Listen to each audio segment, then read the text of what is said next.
The red kimono woman who waits at midnight. A woman in a red kimono stands on the edge of the stage. The heavy silk of the kimono rustles as she shifts her weight from one foot to the other. Her face is pale and drawn, her eyes dark and haunted. She takes a deep breath, then steps off the stage and into the darkness. A young man sits at a table in the corner, nursing a cup of tea. He's been sitting there for hours, watching the woman in the red kimono. He's seen her many times before, always at midnight, always in the same place. But tonight is different. Tonight, he's finally going to speak to her. As the clock strikes 12, the woman reappears on the stage, her red kimono glowing in the moonlight. The young man gets up and walks towards her. He wants to ask her why she spends her nights alone on the stage, why she's always shrouded in darkness.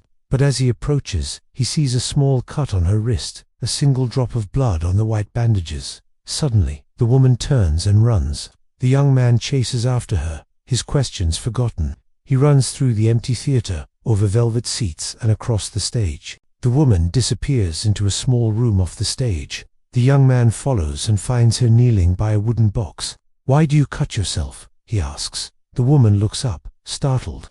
"I'm sorry," she whispers. "I didn't mean to startle you." She quickly gets up and closes the box. "Who are you?" the young man asks. "Why do you spend your nights here? Why do you bleed?" The woman hesitates, then opens the box. Inside, nestled in a bed of white cloth, is a small statue of a woman in a red kimono. The young man stares at it, confused. "What does this mean?" he asks. The woman looks up at him, her eyes filled with sadness. "This is all that remains of my sister," she says softly. "She died in a fire, and I'm the only one who remembers her. Every night I come here to tell her stories, to keep her memory alive. And every night I cut myself so that her spirit will not wander alone." The young man is silent. He understands now why she is always alone, why she is always shrouded in darkness. He reaches out and touches her hand. "I'm sorry," he whispers. "I didn't know." The woman looks at him, a faint smile touching her lips. "It's all right," she says. "Thank you for listening."